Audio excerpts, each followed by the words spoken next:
always turn up, and you make the game what it is. So we think you deserve a better betting experience. Every time you bet with Fanatic Sportsbook, win or lose, you get up to 5% of your wager back in fan cash. Spend it on jerseys, fan gear, bonus bets, and more. And for a limited time, bet and get up to $1,000 in bonus bets over 10 days. Welcome to the most rewarding sportsbook. This may be a life changer. The best of the best is a pretty damn big deal. All walks of life abounds in this one game. It's just amazing. It's special. It's a different level of excitement. It's a different level of adrenaline. This is the show. Surreal. It was wonderful. It's the mecca for tournaments.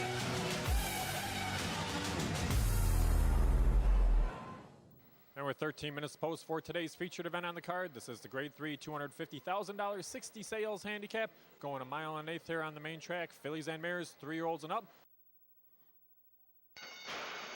They're off. Towards the inside, Bare Necessities left. Between horses, Maverine moves out. Here's Allspice now hustling up on the far outside. They come to the top of the stretch. Maverine the leader. Allspice has been chasing every step of the way.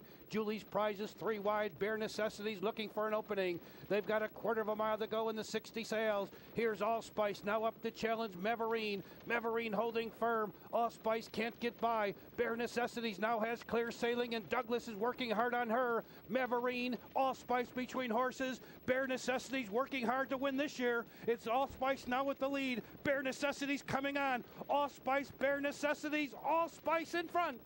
Allspice won by a head. Bare Necessities second. Maverine was third, and Julie's Prize fourth in the 2004 60 sales handicap at Hawthorne.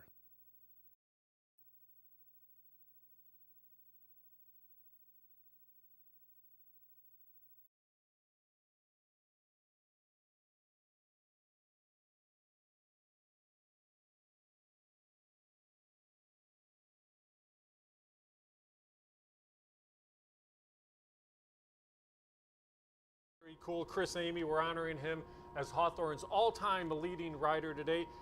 How many wins?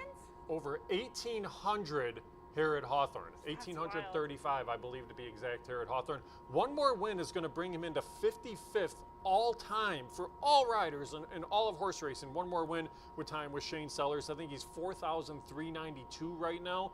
The man's had a pretty good career. An excellent career. It's super nice character, and he's got some live mounts today, so that record is definitely can be broken today here. He's got some live ones. He does have some live ones, and we're going to be honoring him throughout the course of the day as Hawthorne's all-time leading rider.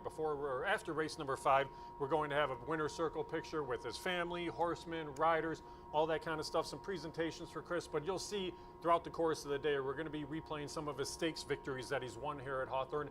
16 graded stakes wins at Hawthorne on his career is pretty solid too. So that's been just a really nice career for Chris Emigh, and the guy's still riding very well. Riding excellent, and we just saw one of them in the replay there, and it just goes to show you too, it's not always on the heavy favorite, as he got the job done there in a 21-1, holding off an odds-on horse. So I mean, you got to be a good rider in order to do that. That's for sure. Yeah, that's for sure. His first graded stakes victory was the 1996 Hawthorne Gold Cup. So this is a guy that has a great history here at Hawthorne. He won races early, and he still continues to win races to the day. So very cool to honor Chris Emigh today as Hawthorne's all-time leading rider. All right, Emily, this is a busy weekend.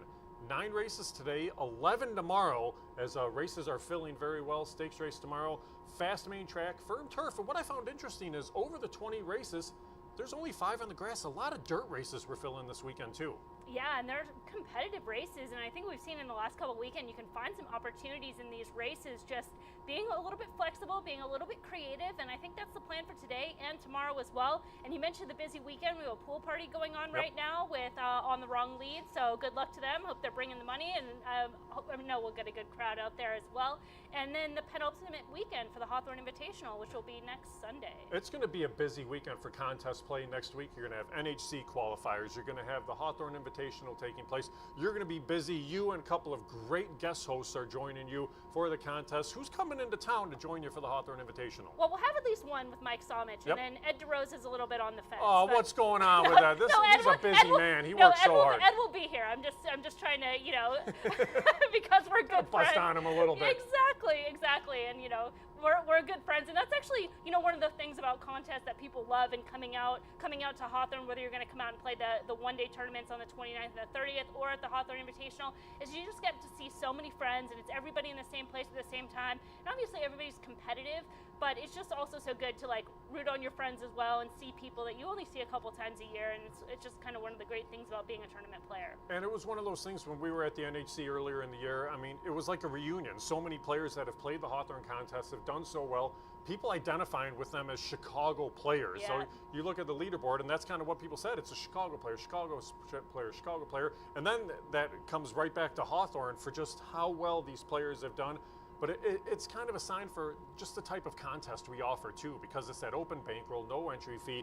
You keep what you make, and I think that's something that's really appealing to the player. It really is, and that's a lot of the feedback that we've had from the players is this is the best format because it allows you to play just like you would a day at the races. Right. And it also is just kind of a no-brainer to play because if you are playing the races regularly, why not give yourself a chance with no entry fee to try to qualify to the NHC, get that $1 million bonus, get the other prizes that are involved. It's just such a great opportunity, and I cut my teeth playing horses in the contest scene, in the tournament scene, so it's a way to develop your skills and make yourself a better horse player. Well, and the thing that's going to be really cool next weekend, there's going to be a chance for just an everyday player to win their way into the Invitational on Sunday too. So it'll be a whole lot of fun. We'll be monitoring that all weekend long. Our great crew here at Hawthorne is going to be setting things up and getting ready to roll on our YouTube channel for coverage of the Hawthorne Invitational next week too.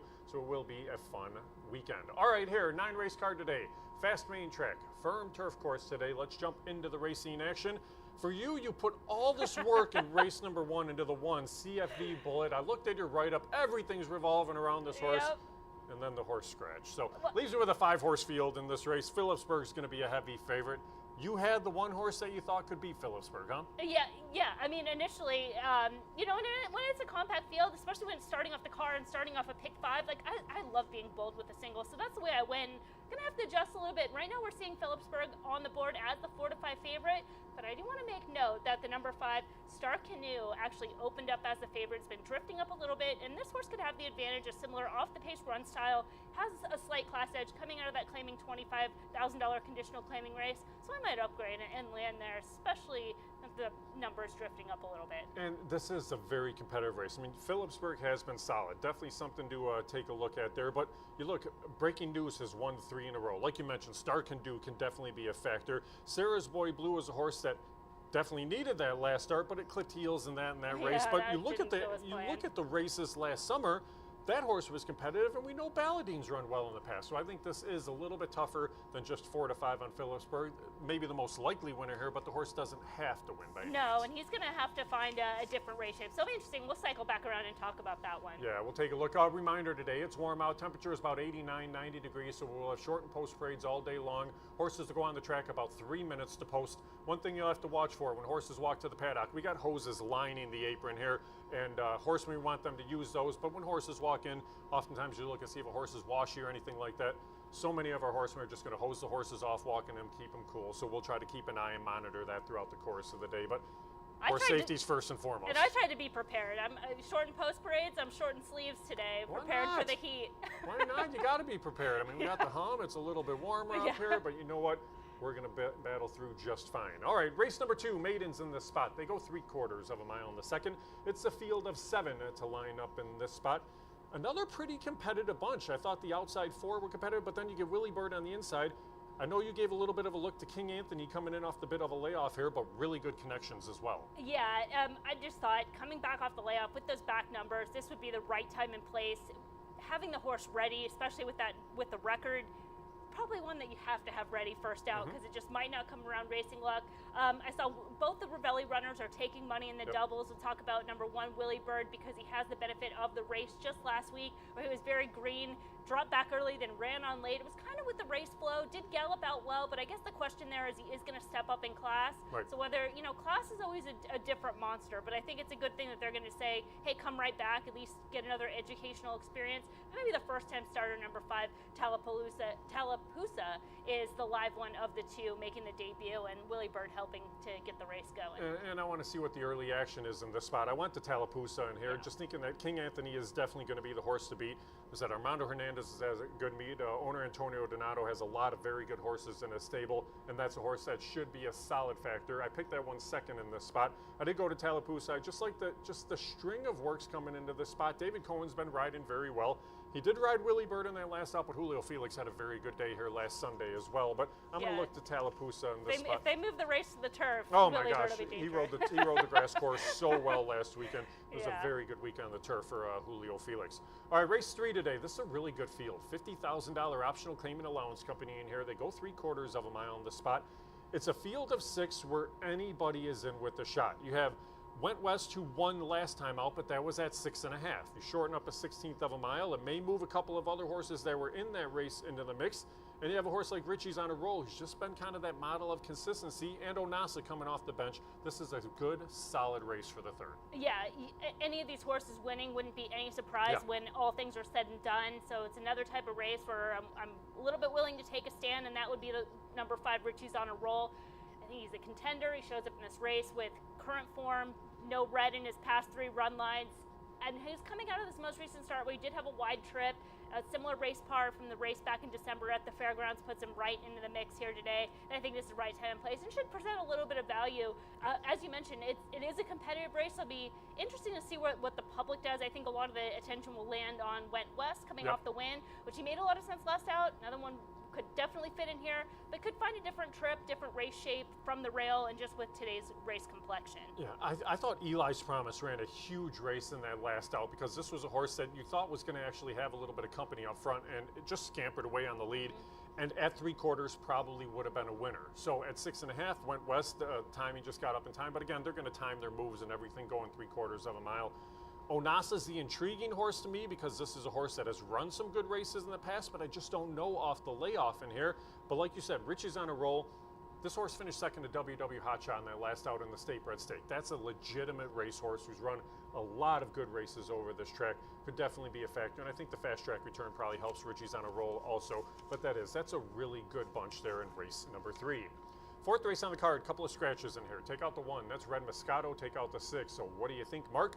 Leaves you with a field of 5 to line up in this spot. And what do you think, Mark? I know it was a horse that was one of the 2 Ravellis that you gave a little bit of a look to, but he still has Whole Lot of Loot in, so this might be one of the spots where Y1, 2, and 1 will do. And Whole Lot of Loot is a horse that's coming back off a little bit of a layoff, but a victory as well.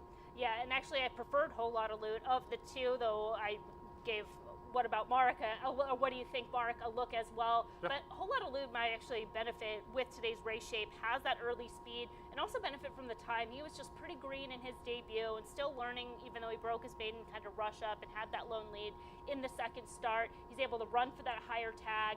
I just think this could be the right spot, especially if his biggest threat is Tiz the Tail, one that's going to come off the layoff. They've been trying to run him. He's entered twice over the last 2 years trying to get a race, but often comes from off the pace, so the tactical advantage could side with Whole Lot of Loot. And that's the thing about Tiz the Tail. The last start was in November of 21, so it's been such a long time. I want to find out the days when we get to that race for how many days it has been. I can tell you right now. How many days has Tiz the Tail been away from the races? 945. That's a long time. That's a lot of days. But the thing is, they stuck with this horse to get it back to the track, too. So there's a reason why you're doing that, and the horse comes in for the $25,000 tag today.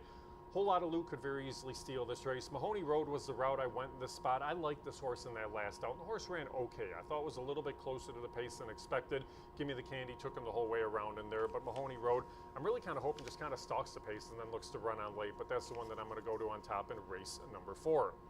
5th race today, allowance runners in this spot. This is a good race, too. You have Love You Like Crazy, the 2, that's scratch. Field of 6 to line up in here. Beehive's been very solid. Michelle Boyce is having a tremendous meet. She's got the 9 to 5 morning line choice. But then you have Dorothy Crowfoot in here from the barn of Ravelli as well. And this one ran a pretty good race in that last out, too. The same race that Beehive comes out of. Yeah, I'm going to go back to Dorothy Crowfoot. I went to her last out, and I thought, she's going to be ready off the layoff, has those back numbers that would make her competitive. And I don't think it was a factor of needing the race by any means, because she went out there and ran a huge race, stayed on as the best of speed. It was a blanket finish at the wire. So the fact that they're going to come right back in 3 weeks says this horse is no worse for the wear, is even more fit, and expect her to run a big race. So I'm going to give her the, especially if she's not going to be favorite. Then I'm really excited. I have all the respect in the world for Beehive and Michelle Boyce, 100%. But those two can turn the tables in here, and they were both together at the wire. It was a blanket finish. Yeah, we kind of saw this race similarly as well. I like Dorothy Crowfoot also in this spot. I think a fast track return is going to help. I thought that was a good effort off the layoff in that last out, and I think the horse will be even tougher today. Beehive's a very legitimate racehorse, and I know you and I both gave a look to Sally Surprise at a bit of a price to maybe run on late with the turn back in distance here too, but I do think today's the day for Dorothy Crowfoot. I would love if this horse is the second choice because I do think that would provide a little bit of value there in race number 5. 6th race on the card, we go to the turf. Only 2 on the grass today. This one goes 5/8 of a mile on the firm turf course. 13.5 claimers in this spot. Looking up and down the field, you get a field of 8 to line up in here. It's kind of a matter of the 2 pace horses. It was all speed on the grass last week, and you have Dragon Drew on the inside, you have Tightrope in the middle of the field. I think those are the 2. It's just a matter of if one can outkick the other to the wire. Yeah, I think, talking about the Chris Emigh mounts, I think this one, Dragon Drew, is one of those really live ones. Coming in off the slight freshening, has early speed, has the inside. There is some other pace in the race, but when this horse is on his A game, he can deal with the pace. And I know Chris Amigh's going to be hungry, so I know he's going to give him a good effort in here. I went with Dragon Drew. I also had to give a look to number 4, Pinballer, because I've been waiting and waiting and waiting, probably the connections too, for Pinballer to get to the turf, and that's what's happening today. So I wouldn't want to miss that opportunity. So I'm 1-4 in this race. Yeah, Pinballer, 4 starts on the grass, 3 of 4 on the board, should definitely be a factor and will be a price. Rachel Slavitsky's been riding very well over the course of the last couple of weeks too. It is Chris Emigh day. You know he's going to have some live mounts that should be factors. Dragon Drew, one of them. I went to Tightrope. Tightrope's very fast. Tightrope comes in out of a race at Indiana in that last out where the horse showed speed and gave way in the lane. But the race here last August was crazy impressive, going 5.5 furlongs. So this one just made the top and never looked back. He's a one-run type of horse. He's got to make the lead. He's got to try to make every call a winning one. If he hooks up with Dragon Drew, maybe they're both backing out of it, but it could be a very possible factor that the 2 of these horses just run 1-2 the whole way around also. That is possible. Yeah, so we'll see kind of just how things unfold there in the first turf race for race number 6. 7th race, we go 3/4 of a mile in the spot. $5,000 claimers in here. And in this race, we're going to scratch the 8, Code to Win. That was an intriguing horse. That horse was 9 for 9 on the board over this Hawthorne strip, so it was in with a big shot. You have Rivs on a roll on the outside, who has a whole lot of speed in here. Getting Paid is a horse that has tactical speed. I actually went to Ironman Richie in this spot, but I know you gave a little bit of a look to Getting Paid, right? Yeah, I'm on Chris Emigh day today, so yeah, definitely. Getting Paid, I thought was extremely dominant, so the rising class is warranted here, and Getting Paid has enough tactical speed but doesn't necessarily need the lead, and the way the race shape looks to shake up with Rivs on a roll on the outside, Hurts So Bad on the inside. Hurts So Bad's got to figure out how to break a little bit better, but he has been rushing up, being able to set the pace, and then the horse that you're interested in, Ironman Richie, also has some early speed, and so Getting Paid has the option of either if one of those 2 don't go, to take the lead and can be tough in that roll, or he can sit right off and look to take first run. I think he gets a good trip, and he's well spotted here. Yeah, this is a tough race. This is part of that late pick 4, late pick 5. A reminder, we do have a 50-cent late pick 5. Now, it had a carryover the very first day that we ran this wager last weekend, so see how things unfold here. But for me, it is going to be Ironman Richie. You were coming off an 11-month layoff into that last spot, and the horse ran a legit race. They're not going to be on the lead in this spot. I think it's a stalking trip here today. If they are on the lead, that's probably not going to be the best place to be. But Ironman Richie, if they can rate and run on late, I think that's a horse that could possibly pay for us and do so at a decent price.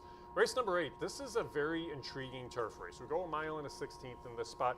I think you and I saw things similarly, and unfortunately one of yours scratched out of there, the 3 Stormborn. Red Hornet scratched, that one's re-entered for tomorrow. Then the main track only Jeff the Lion.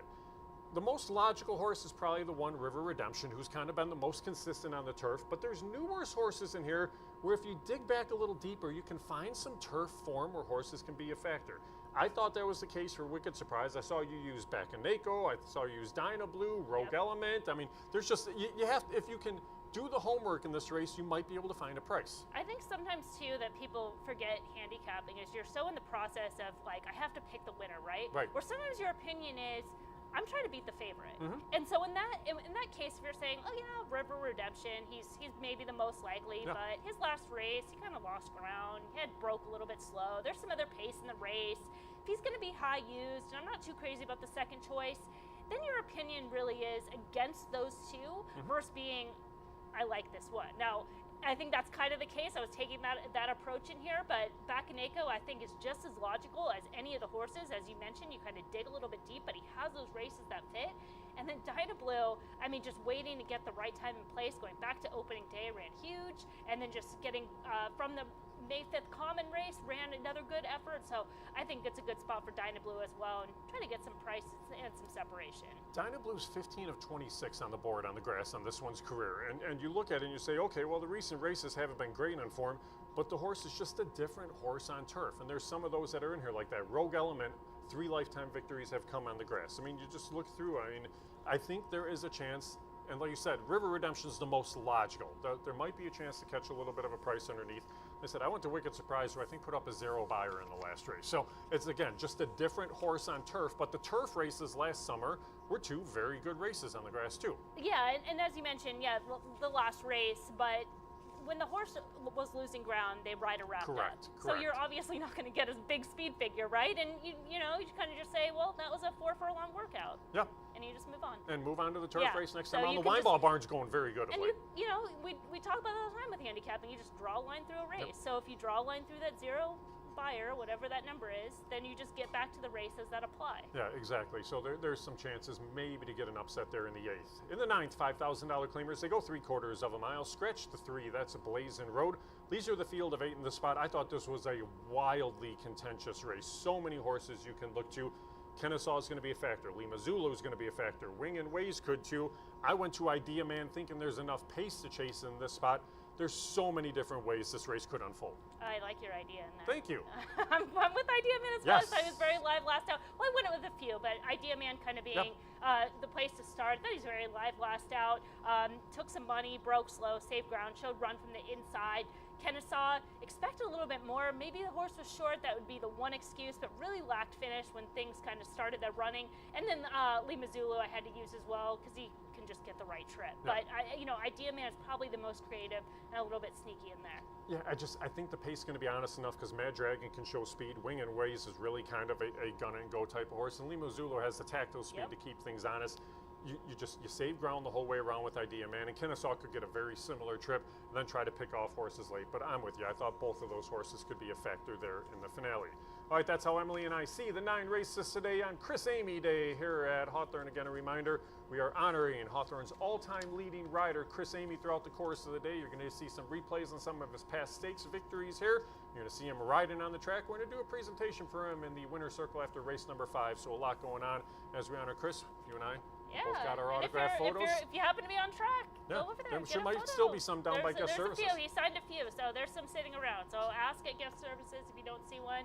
But such a cool little souvenir. Yeah, Chris is a good guy. Just such a cool dude. Nice. So I'm glad we're able to honor him today, and glad his family's going to be able to come out and join us as well. All right, let's flip back to the opener. Take a look at the first, as in race number 1. We go 3/4 of a mile, 12-5 claimers, now winners of 3 races lifetime. Scratch the 1, CFV, a bullet in this spot. A reminder, short and post parades throughout the course of the day, as we do have the warmer temps. Horses will go on the track about 3 minutes to post. Brief post parade and warm up, and then they'll head to the gate. All right, Emily, race number 1 right now, the 3, Phillipsburg, currently sitting as your 4-5 favorite on the board. You get a look at that one right there. David Cohen aboard for trainer Eduardo Rodriguez. The horse has been a model of consistency this year. 5 starts on the year, 5 times on the board for Phillipsburg. Should be a factor the entire way around. Yeah, number-wise, he fits right on par for today's race, has that early speed that makes him dangerous. He stayed on the best of his speed last out, but still came up a little bit short of a winning effort when all things were said and done. So that gives me some concern when he's a short price. He's certainly capable. There's some others in here that can keep the pace honest. He does have front wraps on again today, which has been the pattern throughout this meet, so no change there. Today's race par is actually pretty similar to last out, though he has had a little bit more time between starts. I think that always helps an older racehorse. Yeah, I agree with you.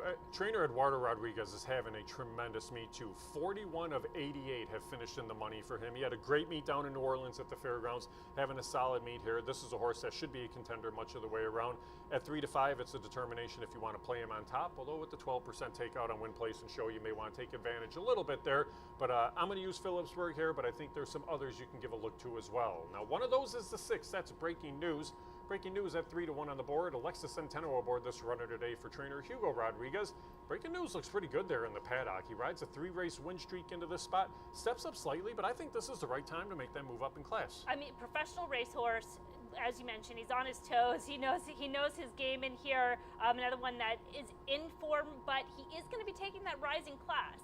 Now, you'd figure off 3 race wins, why not? Sure. Why not give him a try, especially if he's doing well. He has some back class to him. He's been competitive under similar conditions in the past.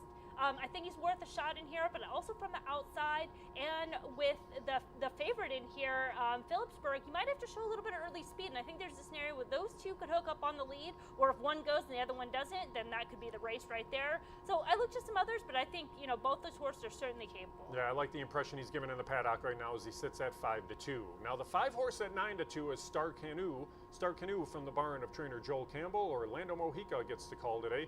This one claimed for $16,000 at Tampa, 2-back.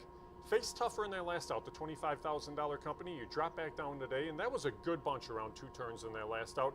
But it's a change in class, it's a change in distance here, and this is a horse that you said opened up with a little bit of early action also. He did. I think there's positive intent here. I think he has that subtle class edge. I shifted to Star Canoe as my top pick in here. Second off the layoff, going back to the race on May 18th.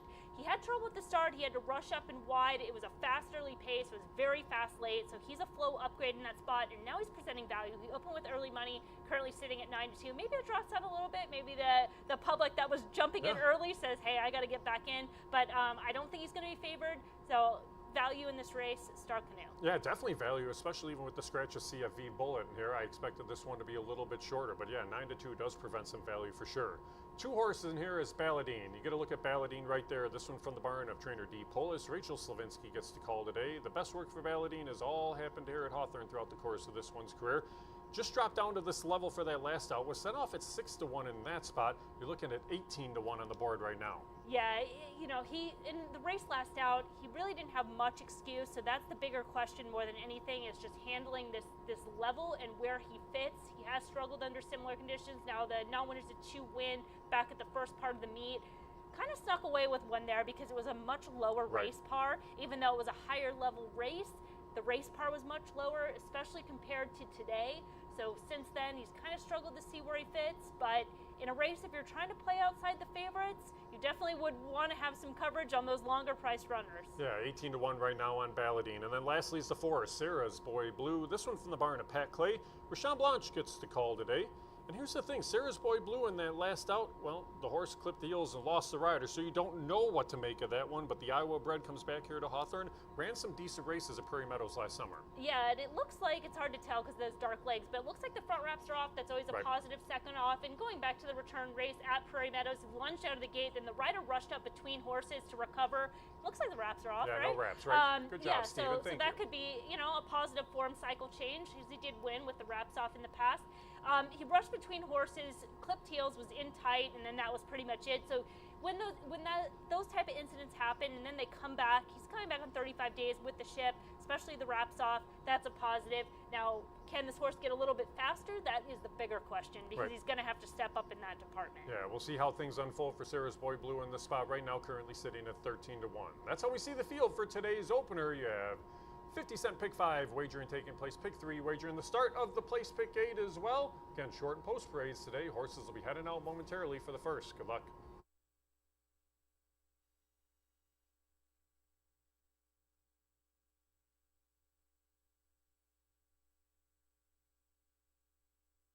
Racing fans, a reminder here at Hawthorne, we will have short and post parades. Horses will come on the track with about 3 minutes. We do urge you to make your selections early. Dirt track fast, turf is firm. Rail set at 0 feet on the turf course. Music, maestro.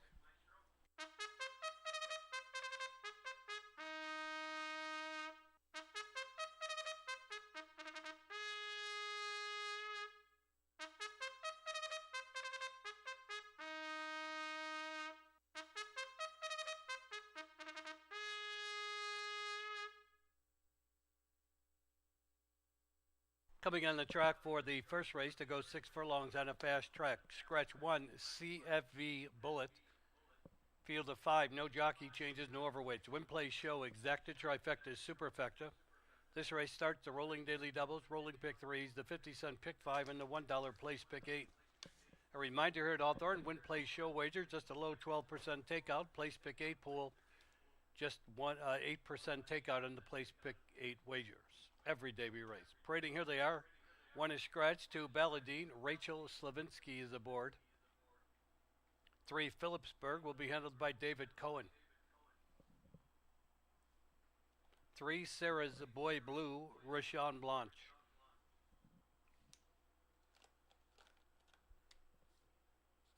Here's 5 Star Canoe with Orlando Mojica. And number 6, Breaking News, Alexis Centeno will bring him to the gate. They'll all be there in just a couple of minutes, kick off the Saturday program here at Hawthorne. Once again, we do urge you to make your selections early.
Racing fans, little time remains for you to wager on today's first race here at Hawthorne, which features rolling daily doubles, rolling pick threes, the 50-cent pick 5, and the $1 place pick 8. We do thank you for joining us today. We're honoring the great Chris Emigh, winningest rider in Hawthorne's history today. Be a ceremony after the 5th race. We already had an autograph session with Chris. We do thank him for that. Here at Hawthorne today, cloudy skies, warm temperatures, as it is wherever you may be across the country. We have shortened post-parades. Track will be fast. Turf is firm with the rails set at 0 feet. Just one carryover pool today. Our 9th race has a high 5 carryover pool of $1,127. We do thank you for joining us, where may be across the betting network. They are now at the starting gate for race 1 here at Hawthorne. And horses are entering the starting gate.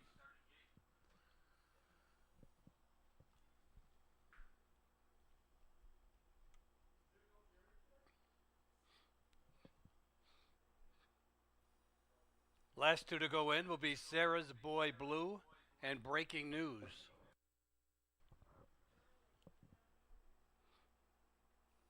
Waiting now for Breaking News. They're all in the gate. They're off. From the outside, Star Canoe trying for the lead. To the outside of that one, Breaking News. Towards the inside is Balladine. In between horses, Phillipsburg. And now Phillipsburg emerges with the lead. Star Canoe right there in second. Breaking News out there third. Balladine fourth. In the early trailer, Sarah's Boy Blue. He's about 8 lengths behind the leader with a half mile to run. Phillipsburg leads him into the turn, a neck in front. Star Canoe right alongside. Here's Breaking News now moving 3 wide. These 3 now across the track. Balladine 3 lengths back in fourth, and then another 5 back to Sarah's Boy Blue. They come to the top of the stretch. Breaking News 3 wide. Star Canoe between horses. Phillipsburg battles along the rail. Around the turn, they're in the stretch. Still 3 across the track, fighting for the lead. It's Breaking News with a short lead. Star Canoe between horses. Phillipsburg feels a left-handed whipping coming back on the inside. Breaking News lead. Phillipsburg coming back. Star Canoe and Balladine fourth. They're coming to the wire. Phillipsburg reclaims the lead. On the outside, Breaking News. Star Canoe trying to re-rally. Here's the wire. Phillipsburg maybe over Breaking News. A very tight photo in the Saturday opener. Star Canoe, Balladine, and Sarah's Boy Blue is fifth.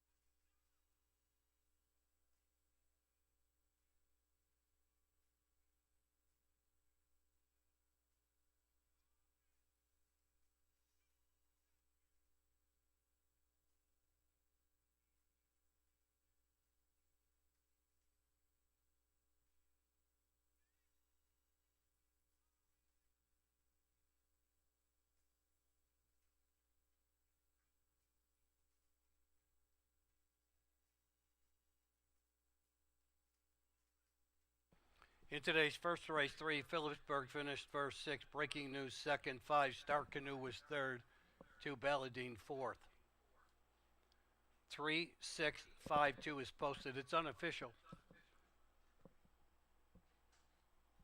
Running time 111.17. We have an inquiry.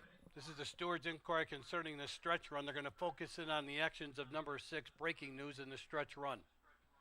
Steward's inquiry concerning the actions of 6, Breaking News, during this stretch run. At this point, the inquiry does not affect the unofficial win, but rather concerns the second place horse, 6, Breaking News, for possible infraction in the stretch.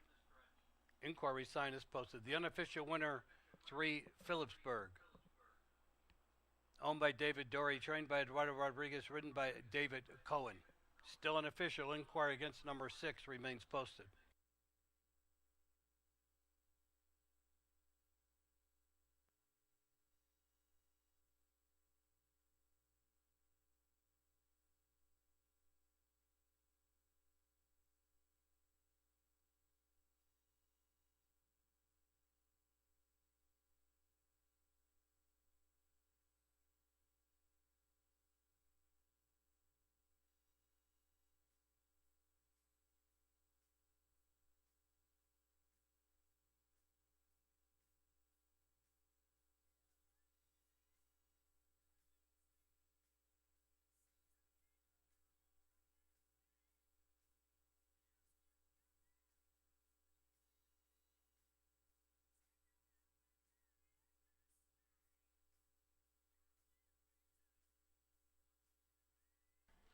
While we wait the results of these inquiry, let me tell you about a claim. 3 Phillipsburg was claimed. John E. Hanna Enterprises Limited Liability Corporation, new owner Gerald Butler, new trainer, claims 3 Phillipsburg.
Racing fans, the result will stand. Stewards have determined that number 5, Star Canoe, caused his own problems in the stretch. The result will stand.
The first race is now posted. Official running time 1:11.17.